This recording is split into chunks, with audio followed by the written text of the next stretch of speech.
এরপরে প্রশ্ন, স্বামী যদি স্ত্রীকে অসহনীয় মারধর করে তাহলে স্ত্রীর করণীয় কি? দেখুন, আমাদের প্রিয় নবী সাল্লাল্লাহু আলাইহি সাল্লাম জীবনে কখনো কোনো স্ত্রীর গায়ে হাত তোলেন নাই, কোনো কটু বা খারাপ কথা বলেন নাই।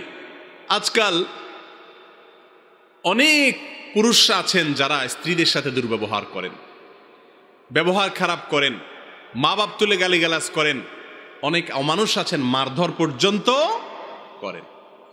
ভালো করে শুনে রাখেন, রাসূল আকরাম সাল্লাল্লাহু আলাইহি সাল্লাম বলেছেন, খাইরুকুম খাইরুকুম লি আহলি ওয়া আনা খাইরুকুম লি আহলি।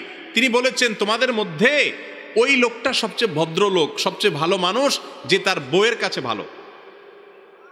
আর নবীজি বলেছেন, আমি তোমাদের মধ্যে আমার পরিবারের কাছে সবচেয়ে ভালো মানুষ, আমার পরিবার আমাকে সবচেয়ে ভালো বলে।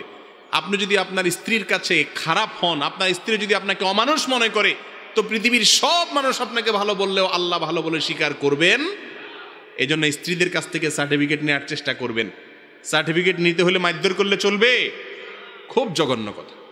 কোনো স্বামী যদি এরকম জুলুম করে, কোনো অমানুষ, কোনো পশু যদি মেয়েদের প্রতি অত্যাচার করে, অবিচার করে, তাহলে ওই মেয়ের, ওই স্ত্রীর দায়িত্ব হলো মুরব্বীদের মাধ্যমে তাকে বোঝানো।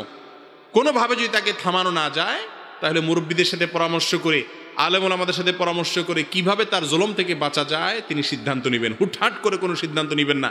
আজকাল ডিভোর্স লেটার পাঠিয়ে দেয়, বিভিন্ন লোক পাম্পট্টি দিয়া বলে যে যাও তুমি ডিভোর্স দিয়ে দাও। ডিভোর্স দেওয়ার পরে কি হবে বেচারির, সেই চিন্তাটা আর ওই পরামর্শদাতারা করে না। এগুলো আমাদের সমাজের জন্য ক্ষতিকর, এগুলো আমাদেরকে বুঝতে হবে।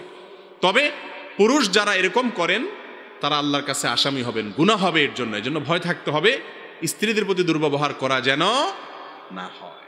আল্লাহ আমাদের বোঝার তৌফিক দান করুন।